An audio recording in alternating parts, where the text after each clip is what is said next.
하나님이 어디에 계시냐? 하나님이 어디에 계신가 하면 예수께서 기도를 가르쳐 주실 때 하늘에 계신 우리 아버지여 라고 기도하라고 했습니다. 하나님이 계신 처소를 하늘로 표현을 했습니다. 이것은 하나님이 거하신 어떤 처소 또는 어떤 공간적 개념이 아니고 하늘에 계시다는 말씀의 의미는 모든 만물을 다스리시는 분, 모든 만물을 살피며 섭리하시는 분이라는 의미를 가지고 있습니다. 특별히 하나님이 계신 것은 하늘이라고 오늘도 15절에 말하는데 주의 거룩하고 영화로운 처소라라고도 말하고 있습니다.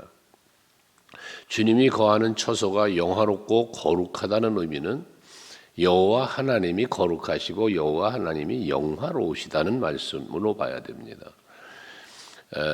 왕궁이라 말하는 것은 왕이 거하는 궁을 왕궁이라는 것처럼 하나님이 거하시는 것이 거룩하다는 의미는 하나님이 거룩하신 분이기 때문이에요.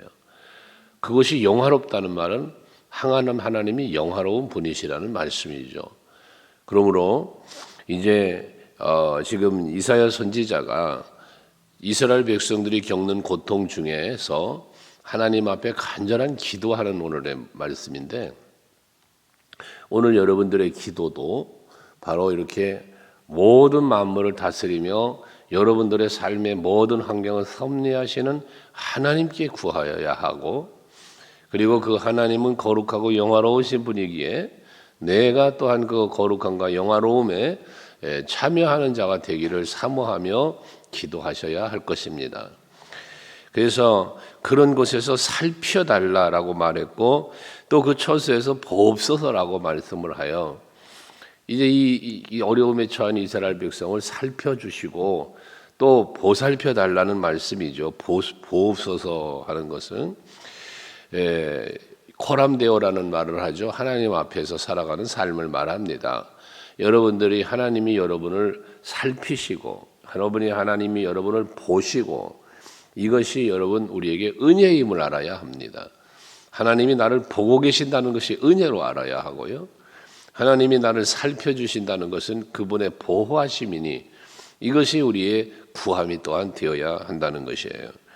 그러면서 이어지는 고백 간구하면은 주의 열성과 주의 능하신 행동이 이제 어디 있나이까? 하나님의 그 섭리와 도우심과 역사하셨던, 앞에서 우리가 출애굽의 역사를 이야기 어제 아침에 묵상했잖아요.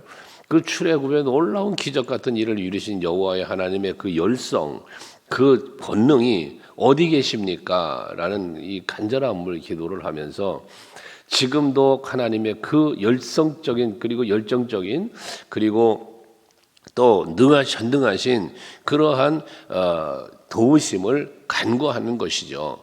하나님의 열정은 구원의 열정이었습니다. 또 하나님의 전능한 권능은 하나님의 뜻을 이루심이었습니다. 말씀을 드렸지만 하나님의 전능하심은 무엇이나 다 할 수 있다라는 전능도 물론 있습니다. 하나님의 전능하심은 못하는 것이 없이 무엇이든지 다 할 수 있다는 전능하심이 있어요. 그래서 바울은 내게 능력 주시는 자 안에서 내가 모든 것을 할 수 있다라는 하나님의 전능을 말합니다만, 그러나 이 하나님의 전능은 무엇이든지 할 수 있지만 하나님의 뜻을 이루심에 모든 것을 다 하시는 거예요. 하나님의 계획, 하나님의 뜻, 하나님의 언약하신 것을 이루시는 일에 전능하신 거지, 내가 바라고 내가 원하는 걸 다 무조건 해주시는 전능하심이 아니라는 걸 우리는 알아야 돼요. 물론 하나님이 뜻이면, 하나님이 원하시면 내가 원하는 것과 하나님이 원하는 것이 일치한다면 다 되는 거죠. 그러나 내가 원하는 건 무조건 다 해주시는 전능하심은 아니다. 하나님의 뜻이 이루어지고 그 계획하심이 이루어지는 전능이라는 말씀이에요.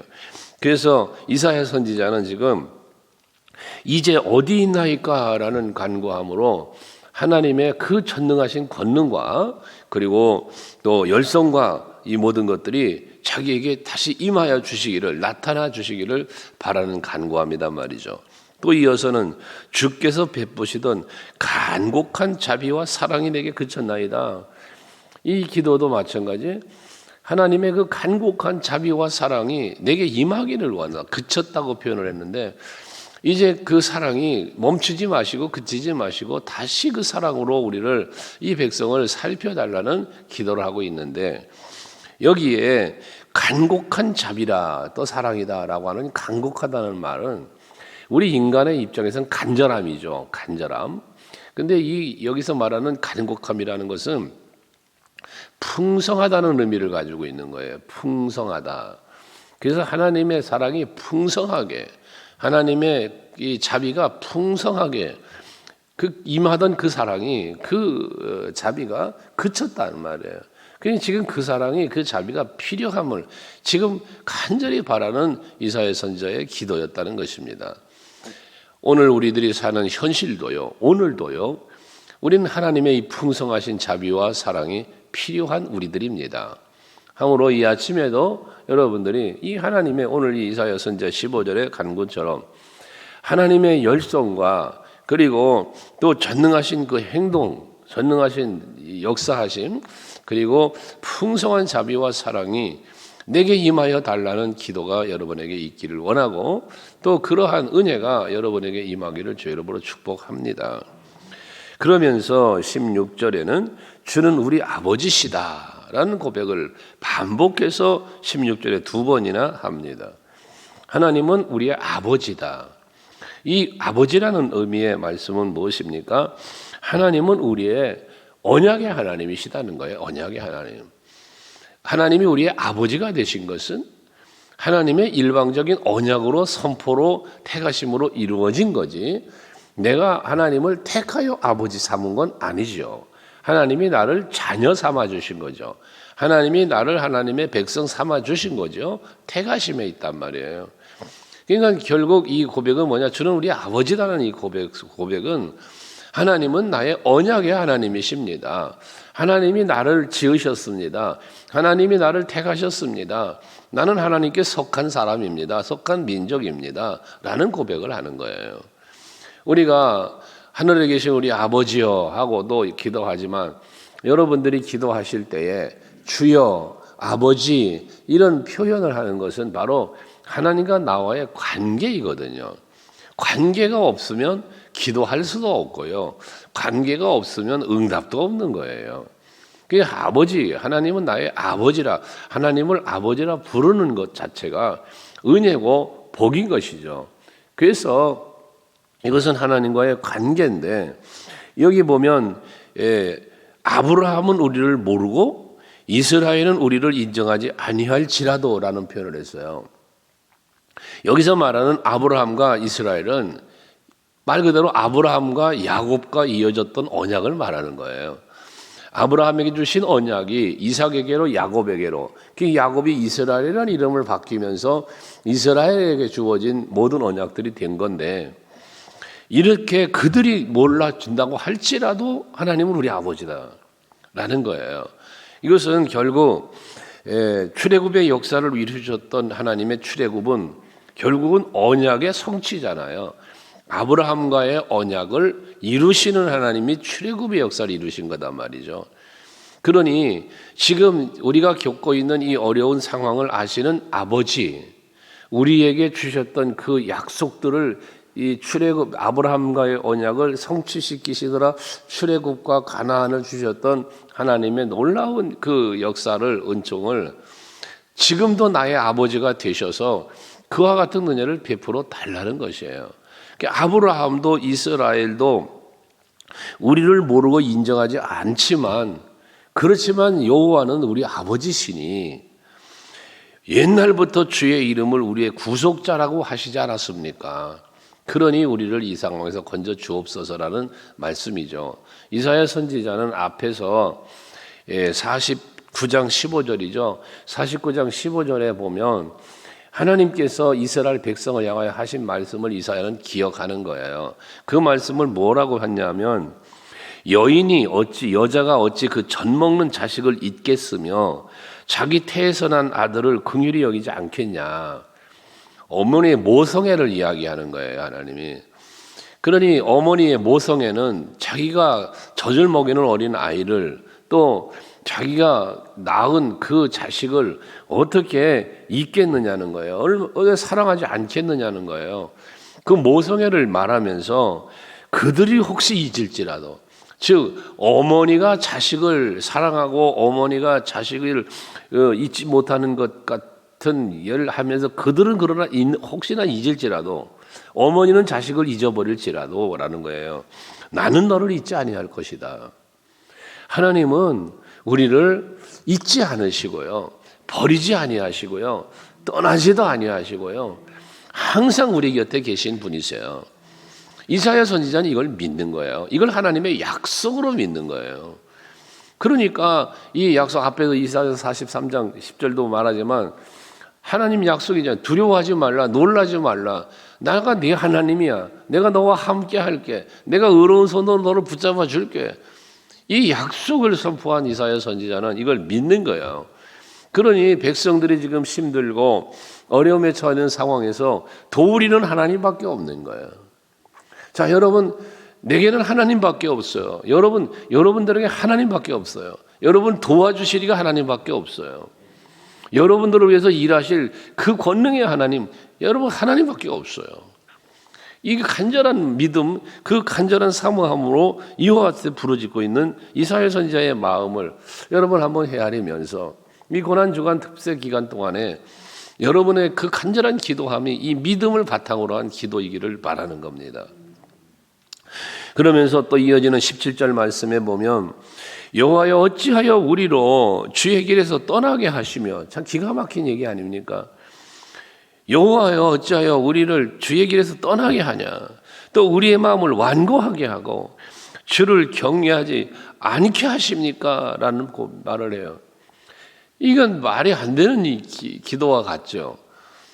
하나님은 우리를 떠나지도 않고 버리지도 않고 항상 동행하며 우리를 위해 일하시는 분이라고 했는데, 이건 반대로 이제는 하나님이 우리 이스라엘 백성이 주의 길로 걷게끔 이끄시고 인도하고 보호하시는 분이신데 왜 우리가 주의 길로 떠나게 하시냐, 주의 길에서 떠나게 하느냐, 또 우리의 마음을 완고하게 하냐, 우리로 하여금 왜 여호와를 경외하지 않게 하시나, 하나님이 그러신다는 표현을 하는 거예요. 이게 무슨 얘기냐면 모든 주권은 우리들의 삶에, 우리 마음의 생각부터 시작해서 우리의 삶의 모든 것들의 주권이 하나님에게 달려 있다는 것을 고백하는 거예요.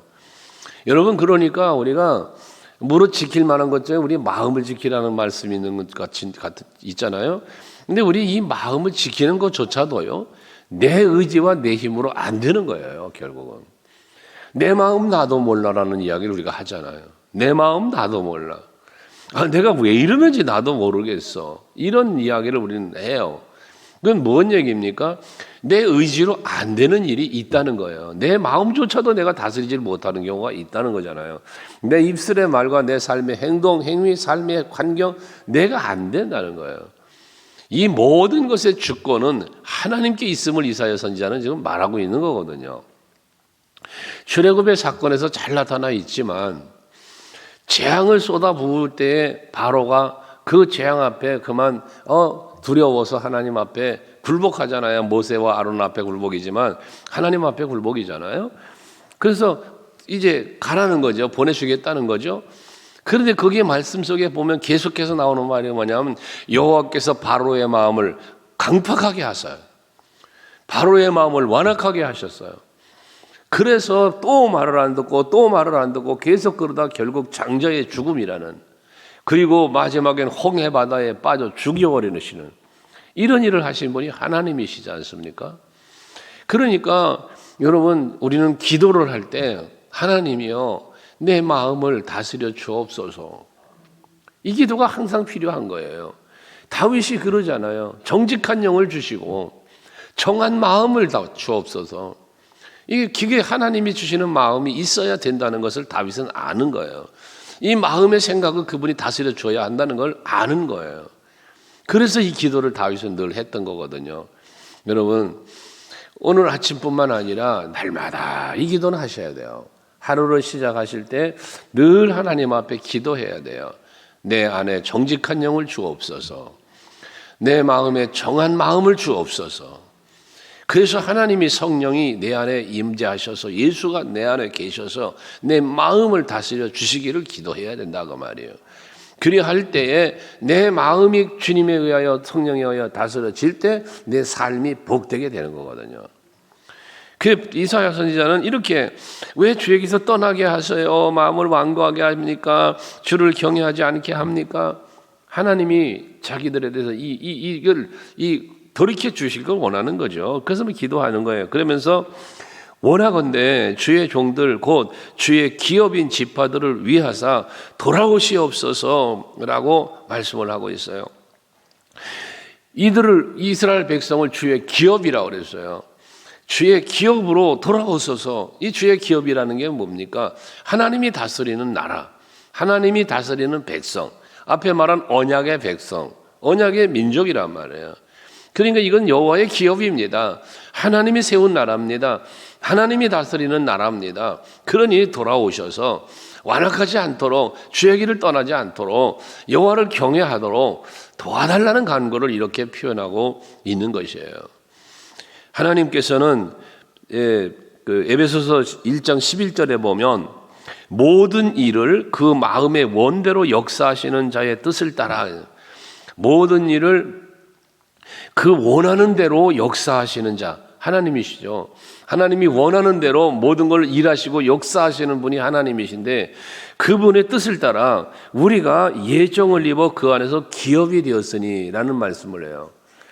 우린 영원한 기업이라는 나의 영원하신 기업이라는 찬송을 우리가 하는데 하나님의 나라가 하나님이 나의 영원한 기업이지만 이하고 우리가 고백하지만 사실 우리가 하나님의 영원한 기업이 된 겁니다. 이러니 하나님이 우리를 다스려 주셔야만 우리는 하나님의 기업으로 살 수 있게 된다는 거죠. 이 여호와의 기업이라는 게 뭐예요? 여호와가 경영하시는 거죠. 여호와가 일하시는 것을 말하는 거잖아요. 그러니 여러분들을 위해서 오셔서 날 위하여 이렇게 일해달라는 고백을 하는 것처럼 여러분의 삶의 현장에 오늘 성전에서만이 아니라 여러분 가정에, 여러분 사업장에, 여러분 삶의 현장에 여호와여 오셔서 나를 다스려 주시되 내 마음을 다스리시고 내 삶의 발걸음을 다스려 주셔서 인도하셔서 여호와의 기업이 되게 해 주옵소서. 내가 그렇게 살게 하옵소서. 이 기도와 더불어 그렇게 살도록 힘쓰는 오늘 하루가 되시기를 바랍니다. 18절에도 그래서 주의 거룩한 백성이 땅을 차지한 지 오래지 않아하여서 주의 거룩한 백성, 이게 기업이 된 백성이죠. 하나님이 다스리시고 섭리하시고 보호하는 백성이죠. 여러분입니다. 근데 이들에게 가나안을 주셨어요. 땅을 차지한 지 오래, 이 땅을 차지한 게 가나안이죠. 예루살렘이죠. 이 땅을 하나님께서 주셨는데 그지 얼마 되지 않아서 우리 원수가 주의 성소를 유린하였습니다.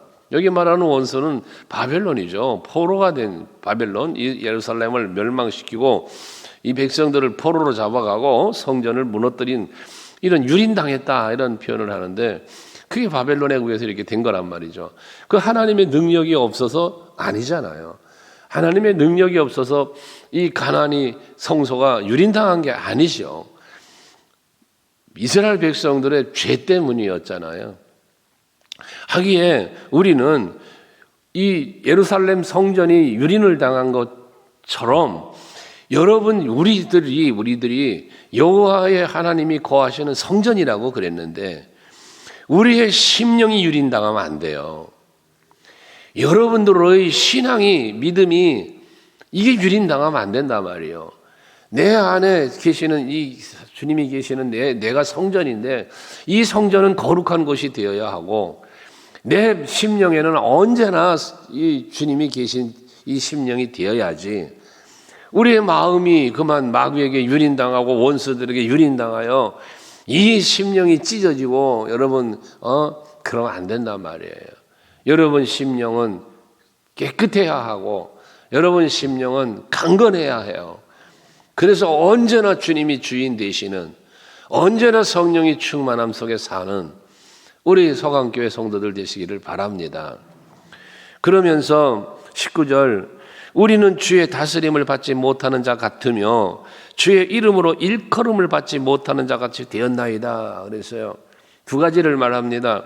주의 다스림을 받지 못한다. 주의 이름으로 일컬음을 받지 못한다. 이런 표현을 했는데요. 이 반대적인 삶이 오늘 우리에게 이루어져야 합니다. 주의 다스림을 받는 내가 되게 해 주옵소서. 주의 이름으로 일컬음을 받는 내가 되게 해 주옵소서. 이 아침에 기도할 것 참 많아요. 이 말씀 생각하시면서 이건 전부 다 무엇을 오늘 아침 말한 겁니까? 전부 세세토록 기도했지만 핵심은 뭡니까? 하나님과 나와의 관계입니다. 여러분, 하나님과 나와의 관계를 항상 살펴야 신앙생활을 바르게 합니다. 내가 하나님 앞에 있는지, 그리고 지금 내가 바라보고 믿고 함께하는 하나님은 나에게 어떤 분이신지, 그 여호와 하나님이 나를 위하여 무슨 일을 하시는지, 나는 그분 앞에 어떻게 살고 있는지, 이와 같은 부분을 하나님과 나와의 관계 속에서 살펴보고 바르게 세워가고 찾아가는 이러한 여러분이 되실 때에 앞에서 말했던 하나님의 그 풍성한 자비와 사랑이, 그 하나님의 열성과 그 권능이 여러분 삶의 현장에 임하게 될 것이고, 그로 인한 누림의 은혜가 여러분에게 있을 것입니다.